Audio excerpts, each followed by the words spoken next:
Lucius Annaeus Seneca, above the shortness of life. The greater part of mankind, my Paulinus, complains of the unkindness of nature, because we are born only for a short space of time, and that this allotted period of life runs away so swiftly, nay so hurriedly, that with but few exceptions, men's life comes to an end just as they are preparing to enjoy it. Nor is it only the common herd and the ignorant vulgar who mourn over this universal misfortune, as they consider it to be. This reflection has run complaints even from great men. Hence comes that well-known saying of physicians, that art is long, but life is short. Hence arose that quarrel, so unbefitting a sage, which Aristotle picked with nature, because she had indulged animals with such length of days, that some of them lived for 10 or 15 centuries, while man, although born for many and such great exploits, had the term of his existence cut so much shorter. We do not have a very short time assigned to us, but we lose a great deal of it. Life is long enough to carry out the most important projects. We have an ample portion, if we do but arrange the whole of it aright. But when it all runs to waste through luxury and carelessness, when it is not devoted to any good purpose, then at the last we are forced to feel that it is all over, although we never noticed how it glided away. Thus it is, we do not receive a short life, but we make it a short one, and we are not poor in days, but wasteful of them. When great and king-like riches fall into the hands of a bad master, they are dispersed straightway. But even a moderate fortune, when bestowed upon a wise guardian, increases by use. And in like manner, our life has great opportunities for one who knows how to dispose of it to the best advantage. Chapter 2. Why do we complain of nature? She has dealt kindly with us. Life is long enough if you know how to use it. One man is possessed by an avarice which nothing can satisfy, another by a laborious diligence in doing what is totally useless, another is sodden by wine, another is benumbed by sloth.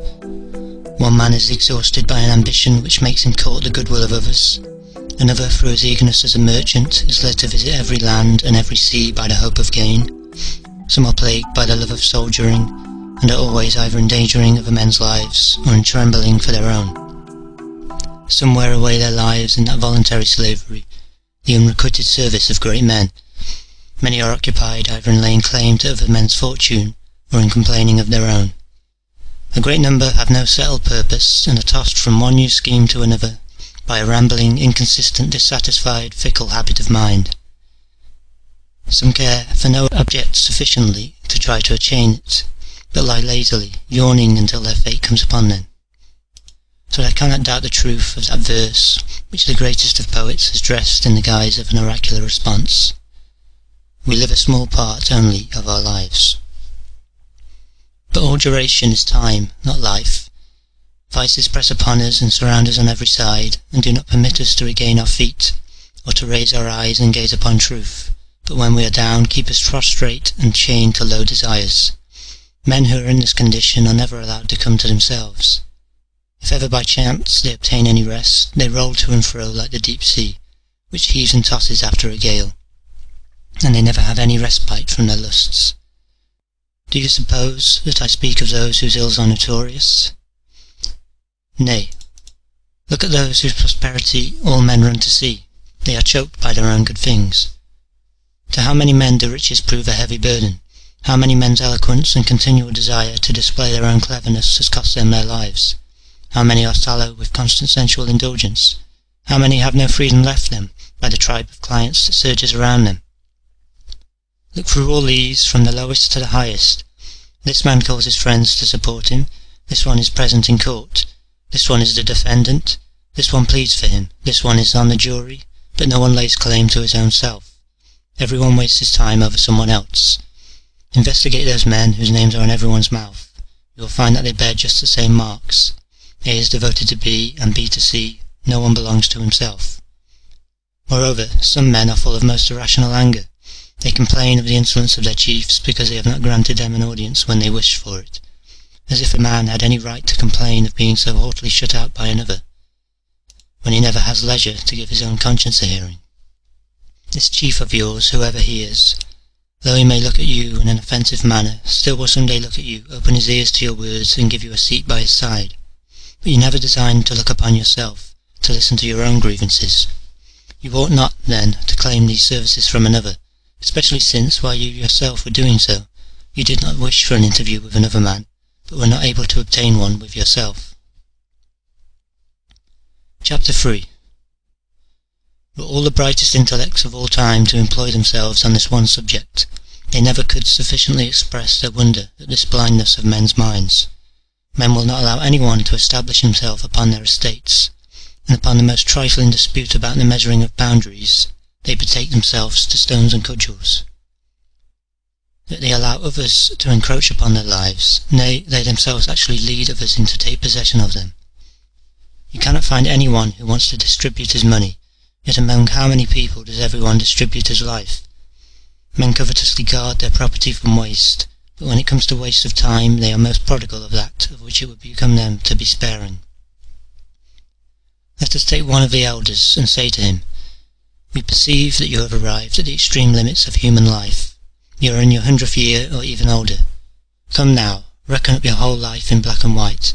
Tell us how much of your time has been spent upon your creditors, how much on your mistress, how much on your king, how much on your clients, how much in quarrelling with your wife, how much in keeping your slaves in order, how much in running up and down the city on business. Add to this the diseases which we bring upon us with our own hands, and the time which is laid idle without any use having been made of it. You will see that you have not lived as many years as you count. Look back in your memory and see how often you have been consistent in your projects, how many days passed as you intended them to do when you were at your own disposal, how often you did not change colour and your spirit did not quail, how much work you have done in so long a time, how many people have without your knowledge stolen parts of your life from you, how much you have lost, how large a part has been taken up by useless grief, foolish gladness, greedy desire, or polite conversation. How little of yourself is left to you. You will then perceive that you will die prematurely. What then is the reason of this? Is that people live as though they would live forever. You never remember your human frailty. You never notice how much of your time has already gone by. You spend it as though you had an abundant and overflowing store of it. Though all the while, that day which you devote to some man or to something is perhaps your last. You fear everything like mortals as you are, and yet you desire everything as if you were immortals. You will hear many men say, "After my 50th year I will give myself up to leisure. My 60th shall be my last year of public office." And what guarantee have you that your life will last any longer? Who will let all this go on just as you have arranged it? Are you not ashamed to reserve only the leavings of your life for yourself, and appoint for the enjoyment of your own right mind only that time which you cannot devote to any business? How late it is to begin life just when we have to be leaving it! What a foolish forgetfulness of our mortality, to put off wholesome counsels until our 50th or 60th year, and to choose that our lives shall begin at a point which few of us ever reach. Chapter 4. You will find that the most powerful and highly placed men let fall phrases in which they long for leisure, praise it, and prefer it to all the blessings which they enjoy. Sometimes they would fain descend from their lofty pedestal if it could be safely done, for fortune collapses by its own weight, without any shock or interference from without. The late Emperor Augustus, upon whom the gods bestowed more blessings than on anyone else, never ceased to pray for rest and exemption from the troubles of empire. He used to enliven his labours with the sweet though unreal consolation that he would some day live for himself alone. In a letter which he addressed to the Senate, after promising that his rest shall not be devoid of dignity nor discreditable to his former glories, I find the following words: "These things, however, it is more honourable to do than to promise, but my eagerness for that time, so earnestly longed for, has led me to derive a certain pleasure from speaking about it, though the reality is still far distant." He thought leisure so important that though he could not actually enjoy it, yet he did so by anticipation and by thinking about it. He who saw everything depending upon himself alone, who swayed the fortunes of men and of nations, thought that his happiest day would be that on which he laid aside his greatness. He knew by experience how much labour was involved in that glory that shone through all lands, and how much secret anxiety was concealed within it. He had been forced to assert his rights by war, first with his countrymen, next with his colleagues, and lastly with his own relations, and had shed blood both by sea and by land. After marching his troops under arms through Macedonia, Sicily, Egypt, Syria, Asia Minor, and almost all the countries of the world, when they were weary with slaughtering Romans, he had directed them against a foreign foe, while he was pacifying the Alpine regions and subduing the enemies whom he found in the midst of the Roman Empire, while he was extending its boundaries beyond the Rhine, the Euphrates and the Danube, Rome itself. The swords of Marina, Scipio, Lepidus, Ignatius, and others were being sharpened to slay him. Scarcely had he escaped from their plot, when his already failing age was terrified by his daughter, and all the noble youths who were pledged to her cause by adultery with her by way of oath of fidelity. Then there was Paulus and Antonius' mistress, a second time to be feared by Rome, and when he had cut out these ulcers from his very limbs, others grew in their place. The empire, like a body overloaded with blood, was always breaking out somewhere. For this reason he longed for leisure. All his labours were based upon hopes and thoughts of leisure. This was the wish of him who could accomplish the wishes of all other men. Chapter 5. While tossed hither and thither by Catiline and Clodius, Pompeius and Crassus, by some open enemies and some doubtful friends, while he struggled with the struggling republic and kept it from going to ruin, when at last he was banished, being neither able to keep silence in prosperity, nor to endure adversity with patience, how often must Marcus Cicero have cursed that consulship of his, which he never ceased to praise, and which nevertheless deserved it. What piteous expressions he uses in a letter to Atticus when Pompeius the father had been defeated, and his son was recruiting his shattered forces in Spain. "Do you ask," writes he, "what I am doing here? I am living in my Tusculan villa, almost as a prisoner." He adds more afterwards, wherein he laments his former life, complains of the present, and despairs of the future. Cicero called himself half a prisoner, but by Hercules, the wise man never would have come under so lowly a title. He never would be half a prisoner, but would always enjoy complete and entire liberty, being free in his own power and greater than all others. For what can be greater than the man who is greater than fortune?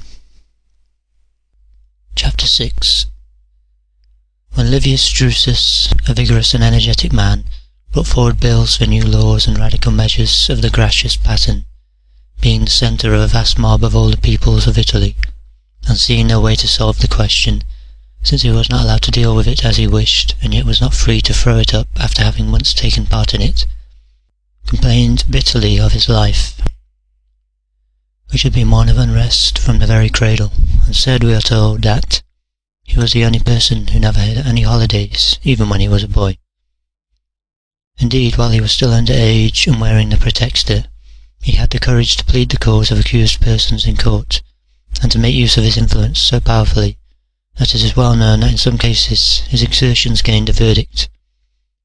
Where would such precocious ambition stop?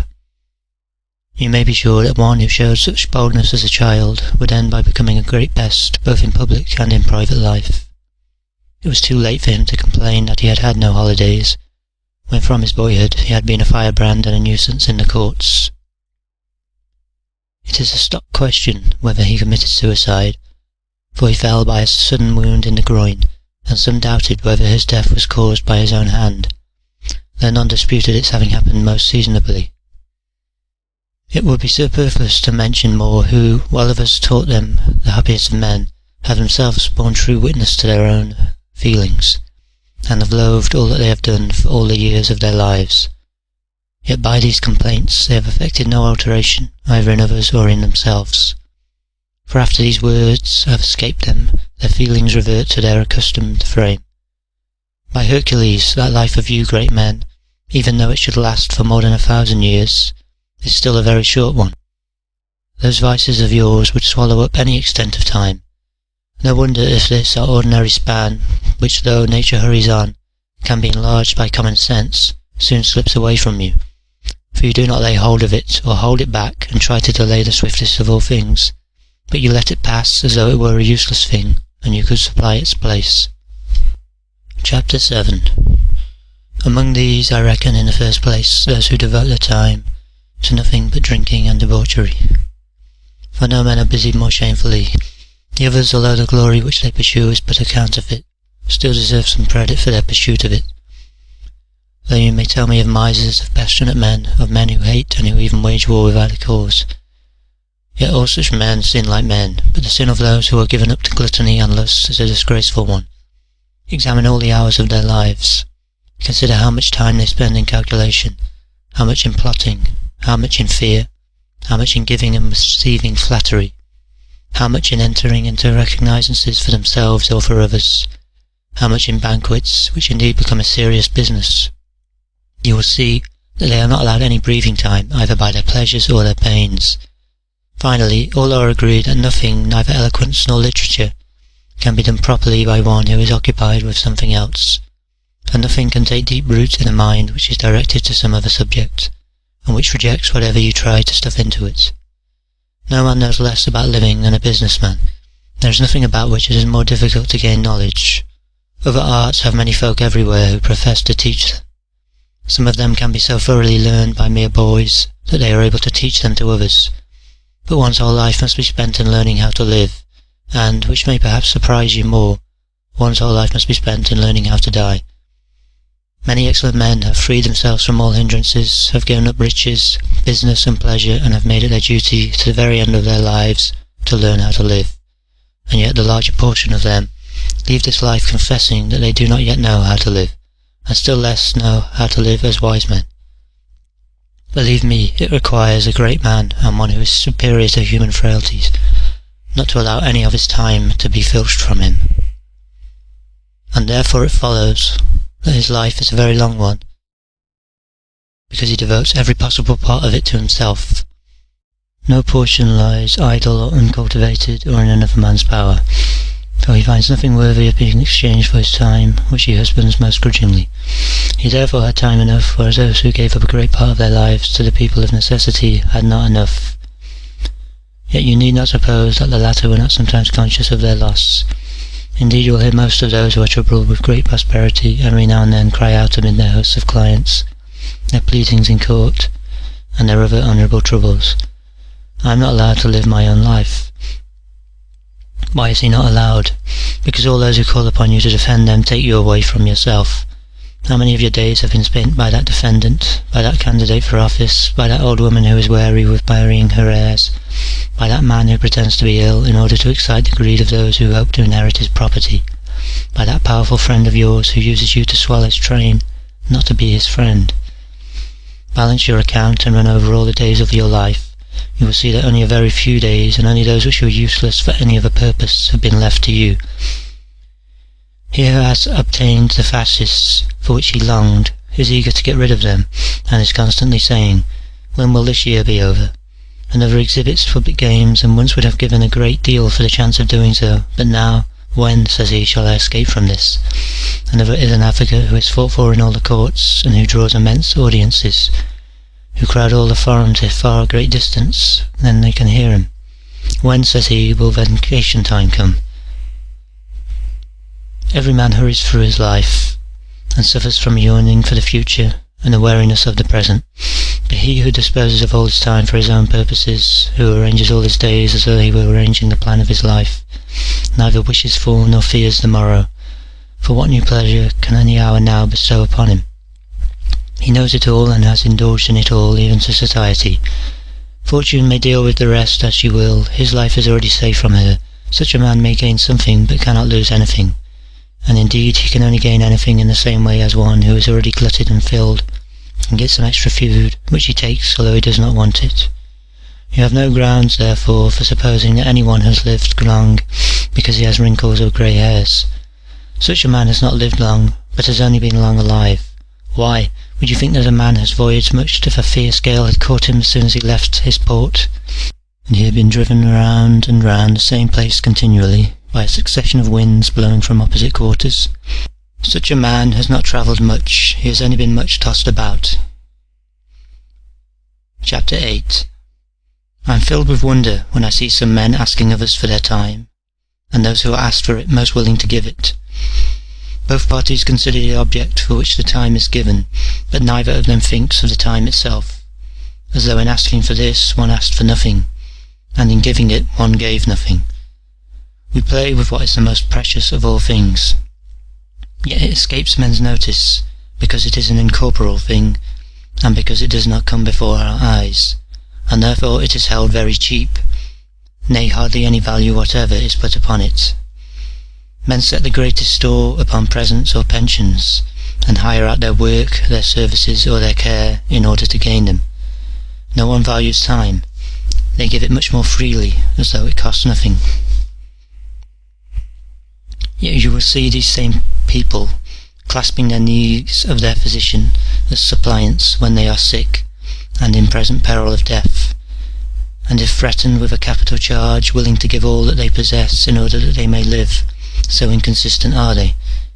Indeed, if the number of every man's future years could be laid before him, as we can lay that of his past years, how anxious those who found that they had but few years remaining would be to make the most of them. Yet it is easy to arrange the distribution of a quantity, however small, if we know how much there is. What you ought to husband most carefully is that which may run short you know not when. Yet you have no reason to suppose that they do not know how dear a thing time is. They are wont to say to those whom they especially love that they are ready to give them a part of their own years. They do give them, and know not that they are giving them, but they give them in such a manner that they themselves lose them without the others gaining them. They do not, however, know whence they obtain their supply, and therefore they are able to endure the waste of what is not seen. Yet no one will give you back your years, no one will restore them to you again. Your life will run its course when once it has begun, and will neither begin again or efface what it has done. It will make no disturbance, it will give you no warning of how fast it flies, it will move silently on, it will not prolong itself at the command of a king, or at the wish of a nation. As it started on its first day, so it will run, it will never turn aside, never delay. What follows then? Why? You are busy, but life is hurrying on. Death will be here some time or other, and you must attend to him, whether you will or no. Chapter 9. Can anything be mentioned which is more insane than the ideas of leisure of those people who boast of their worldly wisdom? They live laboriously, in order that they may live better. They fit themselves out for life at the expense of life itself, and cast their thoughts a long way forwards. Yet postponement is the greatest waste of life. It wrings day after day from us, and takes away the present by promising something hereafter. There is no such obstacle to true living as waiting, which loses today while it is depending on the morrow. You dispose of that which is in the hand of fortune, and you let go that which is in your own. Whither are you looking? Whither are you stretching forward? Everything future is uncertain. Live now, straight away. See how the greatest of bards cries to you, and sings in wholesome verse, as though inspired with celestial fire. The best of wretched mortals' days is that which is the first to fly. Why do you hesitate, says he? Why do you stand back? Unless you seize it, it will have fled, and even if you do seize it, it will still fly. Our swiftness in making use of our time ought therefore to vie with the swiftness of time itself, and we ought to drink of it as we should of a fast-running torrent, which will not be always running.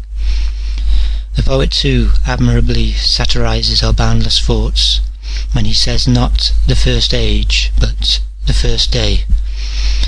Why are you careless and slow while time is flying so fast, and why do you spread out before yourself a vision of long months and years, as many as your greediness requires? He talks with you about one day, and that a fast, fleeting one. There can, then, be no doubt that the best days are those which fly fast for wretched, that is, for busy mortals, whose minds are still in their childhood when old age comes upon them, and they reach it unprepared and without arms to combat it. They have never looked forward, they have all of a sudden stumbled upon old age. They never noticed that it was stealing upon them day by day. That conversation or reading or deep thought deceives travellers, and they find themselves at their journey's end before they knew that it was drawing near. So in this fast and never-ceasing journey of life, which we make at the same pace whether we are asleep or awake, busy people never notice that they are moving till they are at the end of it. Chapter 10. If I chose to divide this proposition into separate steps, supported by evidence, many things occur to me by which I could prove that the lives of busy men are the shortest of all. Fabianus, who was none of your lecture room philosophers, but one of the true antique pattern, used to say, "We ought to fight against the passions by main force, not by skirmishing and upset their line of battle by a home charge, not by inflicting trifling wounds. I do not approve of dallying with sophisms. They must be crushed, not merely scratched." Yet in order that sinners may be confronted with their errors, they must be taught and not merely mourned for.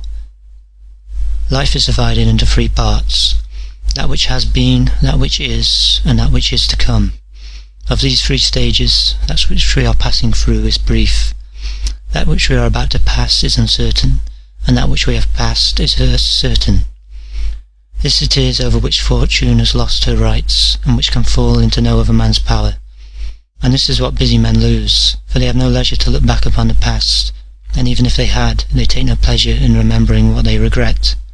They are, therefore, unwilling to turn their minds to the contemplation of ill-spent time, and they shrink from reviewing a course of action whose faults become glaringly apparent when handled a second time, although they were snatched at when we were under the spell of immediate gratification. No one, unless all his acts have been submitted to the infallible censorship of his own conscience, willingly turns his thoughts back upon the past.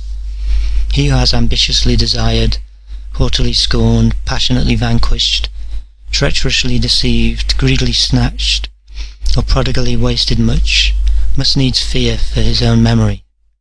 Yet this is a holy and consecrated part of our time, beyond the reach of all human accidents, removed from the dominion of fortune, and which cannot be disquieted by want, fear, or attacks of sickness. This can neither be troubled nor taken away from one. We possess it for ever undisturbed. Our present consists only of single days, and those too taken 1 hour at a time. But all the days of past times appear before us when bidden, and allow themselves to be examined and lingered over, albeit busy men cannot find time for so doing. It is the privilege of a tranquil and peaceful mind to review all the parts of its life, but the minds of busy men are like animals under the yoke, and cannot bend aside or look back. Consequently, their life passes away into vacancy, and as you do no good, however much you may pour into a vessel which cannot keep or hold what you put there, so also it matters not how much time you give men if it can find no place to settle in, but leaks away through the chinks and holes of their minds. Present time is very short, so much so that to some it seems to be no time at all, for it is always in motion and runs swiftly away. It ceases to exist before it comes, and can no more brook delay than can the universe or the host of heaven, whose unresting movement never lets them pause on their way. Busy men, therefore, possess present time alone, that being so short that they cannot grasp it, and when they are occupied with many things, they lose even this. Chapter 11. In a word, do you want to know for how short a time they live? See how they desire to live long. Broken down old men beg in their prayers for the addition of a few more years. They pretend to be younger than they are. They delude themselves with their own lies, and are as willing to cheat themselves as if they could cheat fate at the same time. When at last some weakness reminds them that they are mortal, they die as it were in terror. They may rather be said to be dragged out of this life than to depart from it. They loudly exclaim that they have been fools and have not lived their lives, and declare that if they only survive this sickness they will spend the rest of their lives at leisure. At such times they reflect how uselessly they have laboured to provide themselves with what they have never enjoyed, and how all their toil has gone for nothing. But those whose life is spent without any engrossing business may well find it ample. No part of it is made over to others, or scattered here and there.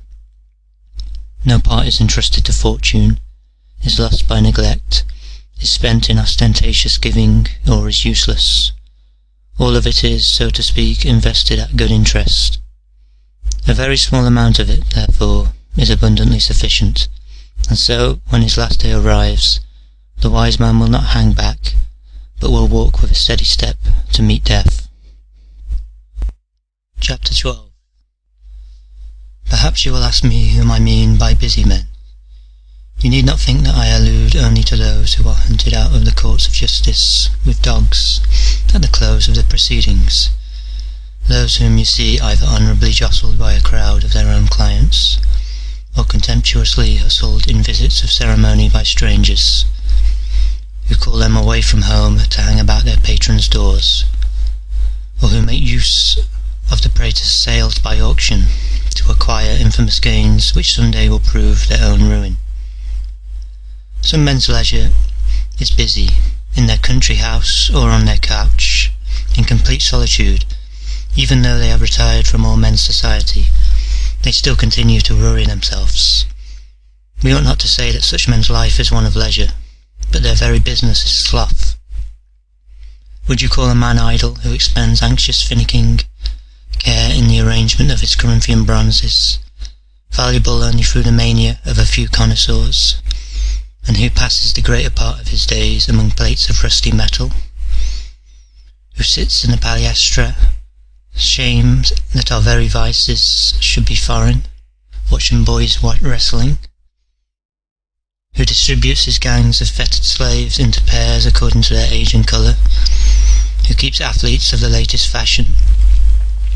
Why do you call those men idle, who pass many hours at the barber's while the growth of the past night is being plucked out by the roots, holding councils over each several hair, while the scattered locks are arranged in order, and those which fall back are forced forward onto the forehead? How hungry they become if the shaver is a little careless, as though he were shearing a man. What a white heat they work themselves into if some of their mane is cut away, if some part of it is ill-arranged, if all their ringlets do not lie in regular order. Who of them would not rather that the state were overthrown than that his hair should be ruffled? Who does not care more for the appearance of his head than for his health? Who would not prefer ornament to honour? Do you call these men idle, who make a business of the comb and looking-glass? What of those who devote their lives to composing, hearing, and learning songs, who twist their voices, intended by nature to sound best and simplest when used straightforwardly, through all the turns of futile melodies, whose fingers are always beating time to some music on which they are inwardly meditating, who, when invited to serious and even sad business, may be heard humming an air to themselves? Such people are not at leisure, but are busy about trifles.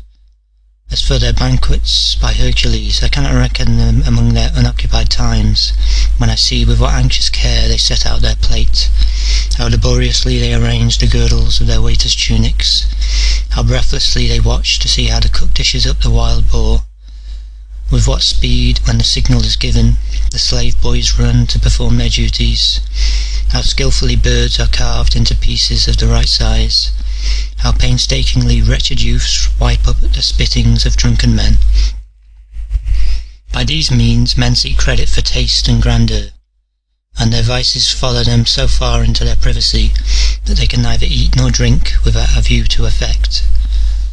Nor should I count those men idle who have themselves carried hither and thither in sedans and litters, and who look forward to their regular hour for taking this exercise as though they were not allowed to omit it. Men who are reminded by someone else when to bathe, when to swim, when to dine. They actually reach such a pitch of languid effeminacy as not to be able to find out for themselves whether they are hungry. I have heard one of these luxurious folk, if indeed we ought to give the name of luxury to unlearning the life and habits of a man, when he was carried in men's arms out of the bath and placed in his chair, say inquiringly, "Am I seated?" Do you suppose that such a man as this, who did not know when he was seated, could know whether he was alive, whether he could see, whether he was at leisure? I can hardly say whether I pity him more if he really did not know, or if he pretended not to know this. Such people do really become unconscious of much, but they behave as though they were unconscious of much more. They delight in some failings because they consider them to be proofs of happiness. It seems a part of an utterly low and contemptible man to know what he is doing. After this, do you suppose that playwrights draw largely upon their imaginations in their burlesques upon luxury? By Hercules, They emit more than they invent. In this age, inventive in this alone, such a number of incredible vices have been produced that already you are able to reproach the playwrights with omitting to notice them. To think that there should be anyone who had so far lost his senses through luxury as to take someone else's opinion as to whether he was sitting or not. This man certainly is not at leisure. You must bestow a different title on him. He is sick, or rather dead. He is only at leisure who feels that he is at leisure. But this creature is only half alive. If he wants someone to tell him what position his body is in, how can such a man be able to dispose of any time? Chapter 13. It would take long to describe the various individuals who have wasted their lives over playing at draughts, playing at ball, or toasting their bodies in the sun. Men are not at leisure if their pleasures partake of the character of business. But no one will doubt that those persons are laborious triflers who devote themselves to the study of futile literary questions, of whom there is already a great number in Rome also. It used to be a peculiarly Greek disease of the mind to investigate how many rowers Ulysses had, whether the Iliad or the Odyssey was written first, and furthermore, whether they were written by the same author, with other matters of the same stamp, which neither please your inner consciousness if you keep them to yourself, nor make you seem more learned, but only more troublesome if you publish them abroad. See, already this vain longing to learn what is useless has taken hold of the Romans. The other day I heard somebody telling who was the first Roman general who did this or that. Duilius was the first who won a sea fight. Curius Dentatus was the first who drove elephants in his triumph. Moreover, these stories, though they add nothing to real glory, do nevertheless deal with the great deeds of our countrymen. Such knowledge is not profitable, yet it claims our attention as a fascinating kind of folly. I will even pardon those who want to know who first persuaded the Romans to go on board ship. It was Claudius, who for this reason was surnamed Caudex, because any piece of carpentry formed of many planks was called caudex by the ancient Romans, for which reason public records are called codices, and by old custom the ships which ply on the Tiber with provisions are called codicaria. Let us also allow that it is to the point to tell how Valerius Corvinus was the first to conquer Messana, and first of the family of the Valerii transferred the name of the captured city to his own, and was called Messana, and how the people gradually corrupted the pronunciation and called him Messala. Or would you let anyone find interest in Lucius Sulla, having been the first to let lions loose in the circus, they having been previously exhibited in chains, and hurlers of darts having been sent by King Bocchus to kill them? This may be permitted to their curiosity, but can it serve any useful purpose to know that Pompeius was the first to exhibit 18 elephants in the circus, who were matched in a mimic battle with some convicts? The leading man in the state, and one who, according to tradition, was noted among the ancient leaders of the state for his transcendent goodness of heart, thought it a notable kind of show to kill men in a manner hitherto unheard of. Do they fight to the death? That is not cruel enough. Are they torn to pieces? That is not cruel enough. Let them be crushed flat by animals of enormous bulk. It would be much better that such a thing should be forgotten, for fear that hereafter some potentate might hear of it and envy its refined barbarity. Oh, how doth excessive prosperity blind our intellects! At the moment at which he was casting so many troops of wretches to be trampled on by outlandish beasts, when he was proclaiming war between such different creatures, and he was shedding so much blood before the eyes of the Roman people, whose blood he himself was soon to shed even more freely, he thought himself the master of the whole world, yet he afterwards, deceived by the treachery of the Alexandrians, had to offer himself to the dagger of the vilest of slaves, and then at last discovered what an empty boast was his surname of the Great. But to return to the point from which I have digressed, I will prove that even on this very subject some people expend useless pains. The same author tells us that Metellus, when he triumphed after having conquered the Carthaginians in Sicily, was the only Roman who ever had 120 captured elephants led before his car, and that Sulla was the last Roman who extended the Pomerium, which it was not the custom of the ancients to extend on account of the conquest of provincial, but only of Italian territory. Is it more useful to know this than to know that the Mount Aventine, according to him, is outside of the Pomerium, for one of two reasons, either because it was thither that the plebeians succeeded, or because when Remus took his auspices on that place, the birds which he saw were not propitious, and other stories without number of the like sort, which are either actual falsehoods or much the same as falsehoods. But even if you allow that these authors speak in all good faith, if they pledge themselves for the truth of what they write, still, whose mistakes will be made fewer by such stories?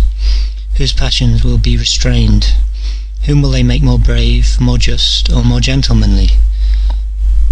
My friend Fabianus used to say that he was not sure that it was not better not to apply oneself to any studies at all than to become interested in these. Chapter 14. The only persons who are really at leisure are those who devote themselves to philosophy, and they alone really live, for they do not merely enjoy their own lifetime, but they annex every century to their own. All the years which have passed before them belong to them, and thus we are the most ungrateful creatures in the world, if we shall regard these noblest of men, the founders of divine schools of thought, as having been born for us, and having prepared life for us. We are led by the labour of others to behold most beautiful things which have been brought out of darkness into light. We are not shut out from any period. We can make our way into every subject, and if only we can summon up sufficient strength of mind to overstep the narrow limit of human weakness, we have a vast extent of time wherein to disport ourselves. We may argue with Socrates, doubt with Carneades, repose with Epicurus, overcome human nature with the Stoics, out-herd it with the Cynics. Since nature allows us to commune with every age, why do we not abstract ourselves from our own petty fleeting span of time, and give ourselves up with our whole mind to what is vast, what is eternal, what we share with better men than ourselves? Those who gad about in a round of calls, whose worry about themselves and others, after they have indulged their madness to the full, and crossed every patron's threshold daily, leaving no open door unentered, after they have hawked about their interested greetings in houses of the most various character. After all, how few people are they able to see out of so vast a city, divided among so many different ruling passions? How many will be moved by sloth, self-indulgence, or rudeness to deny them admittance? How many, after they have long plagued them, will run past them with feigned hurry? How many will avoid coming out through their entrance hall with its crowds of clients, and will escape by some concealed back door, as though it were not ruder to deceive their visitor than to deny him admittance? How many, half asleep and stupid with yesterday's debauch, can hardly be brought to return the greeting of the wretched man who has broken his own rest in order to wait on that of another, even after his name has been whispered to them for the 1000th time, save by a most offensive yawn of his half-opened lips? We may truly say that those men are pursuing the true path of duty, who wish every day to consort on the most familiar terms with Zeno, Pythagoras, Democritus, and the rest of those high priests of virtue, with Aristotle and with Theophrastus. None of these men will be engaged. None of these will fail to send you away after visiting him in a happier frame of mind, and on better terms with yourself. None of them will let you leave him empty-handed. Yet their society may be enjoyed by all men, and by night as well as by day. Chapter 15. None of these men will force you to die, but all of them will teach you how to die. None of these will waste your time, but will add his own to it. The talk of these men is not dangerous. Their friendship will not lead you to the scaffold. Their society will not ruin you in expenses. You may take from them whatsoever you will. They will not prevent you taking the deepest draughts of their wisdom that you please. What blessedness, what a fair old age awaits the man who takes these for his patrons. He will have friends with whom he may discuss all matters, great and small, whose advice he may ask daily about himself, from whom he will hear truth without insult, praise without flattery, and according to whose likeness he may model his own character. We are wont to say that we are not able to choose who our parents should be, but that they were assigned to us by chance. Yet we may be born just as we please. There are several families of the noblest intellects. Choose which you would like to belong to. By your adoption you will not receive their name only, but also their property, which is not intended to be guarded in a mean and miserly spirit. The more persons you divide it among, the larger it becomes. These will open to you the path which leads to eternity, and will raise you to a height from whence none shall cast you down. By this means alone can you prolong your mortal life, nay, even turn it into an immortal one. High office, monuments, all that ambition records in decrees or piles up in stone, soon passes away. Lapse of time casts down and ruins everything, but those things on which philosophy has set its seal are beyond the reach of injury. No age will discard them, will lessen their force. Each succeeding century will add somewhat to the respect in which they are held. For we look upon what is near us with jealous eyes, but we admire what is further off with less prejudice. The wise man's life, therefore, includes much. He is not hedged in by the same limits which confine others. He alone is exempt from the laws by which mankind is governed. All ages serve him like a god. If any time be past, he recalls it by his memory. If it be present, he uses it. If it be future, he anticipates it. His life is a long one because he concentrates all times into it. Chapter 16. Those men lead the shortest and unhappiest lives who forget the past, neglect the present, and dread the future. When they reach the end of it, the poor wretches learn too late that they were busied all their while, that they were doing nothing.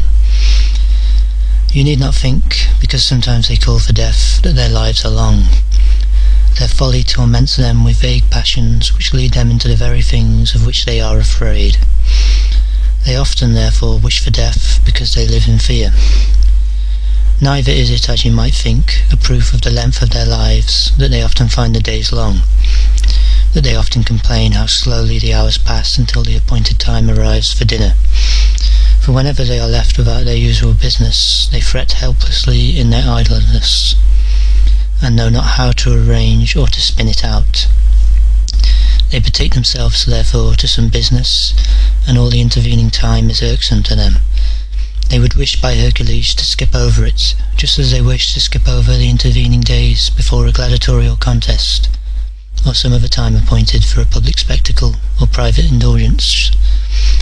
All postponement of what they wish for is grievous to them, yet the very time which they enjoy is brief and soon past, and is made much briefer by their own fault. For they run from one pleasure to another, and are not able to devote themselves consistently to one passion. Their days are not long, but odious to them. On the other hand, how short they find the nights which they spend with courtesans, or over wine. Hence arises that folly of the poets who encourage the errors of mankind by their myths, and declare that Jupiter, to gratify his voluptuous desires, doubled the length of the night. Is it not adding fuel to our vices, to name the gods as their authors, and to offer our distempers free scope by giving them deity for an example? How can the nights for which men pay so dear fail to appear of the shortest?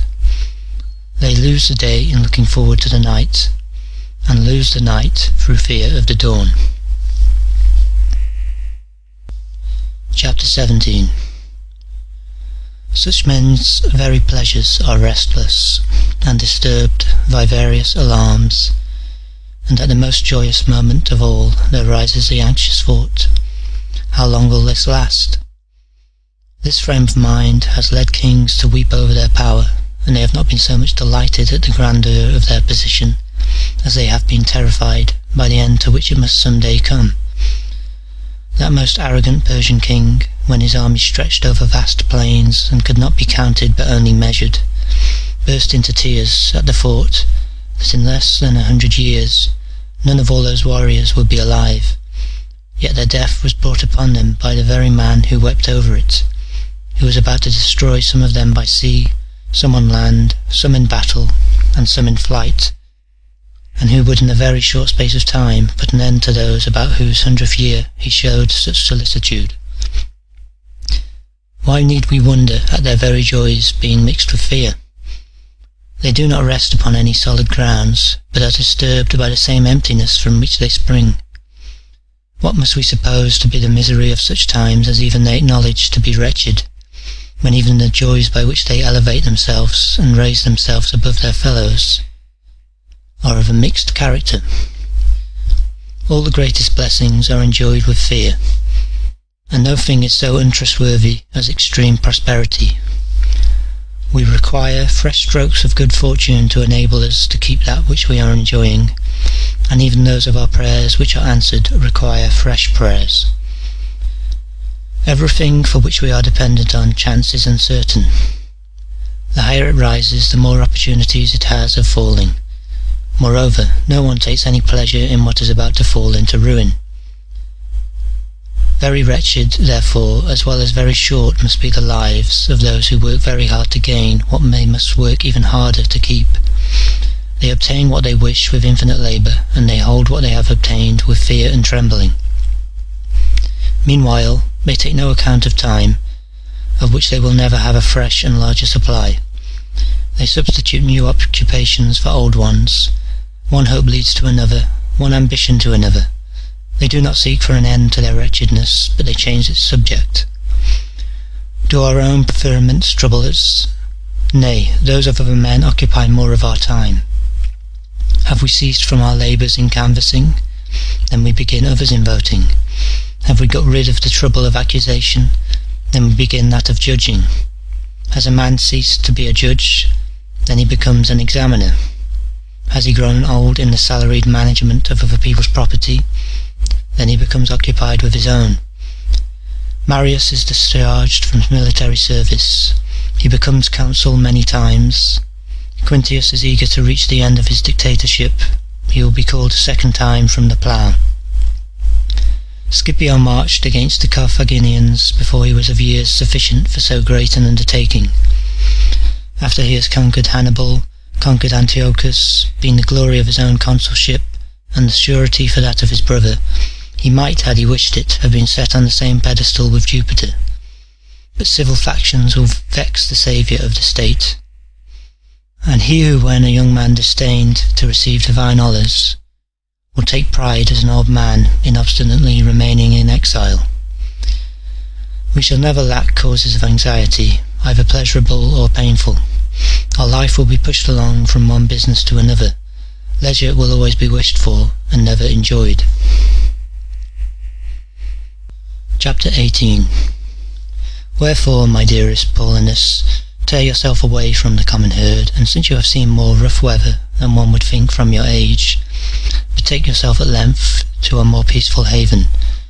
Reflect what waves you have sailed through, what storms you have endured in private life and brought upon yourself in public. Your courage has been sufficiently displayed by many toilsome and wearisome proofs. Try how it will deal with leisure. The greater, certainly the better part of your life has been given to your country. Take now some part of your time for yourself as well. I do not urge you to practice a dull or lazy sloth, or to drown all of your fiery spirit in the pleasures which are dear to the herd. That is not rest. You can find greater works than all those which you have hitherto so manfully carried out, upon which you may employ yourself in retirement and security. You manage the revenues of the entire world as unselfishly as though they belonged to another, as laboriously as if they were your own, as scrupulously as though they belonged to the public. You win love in an office in which it is hard to avoid incurring hatred.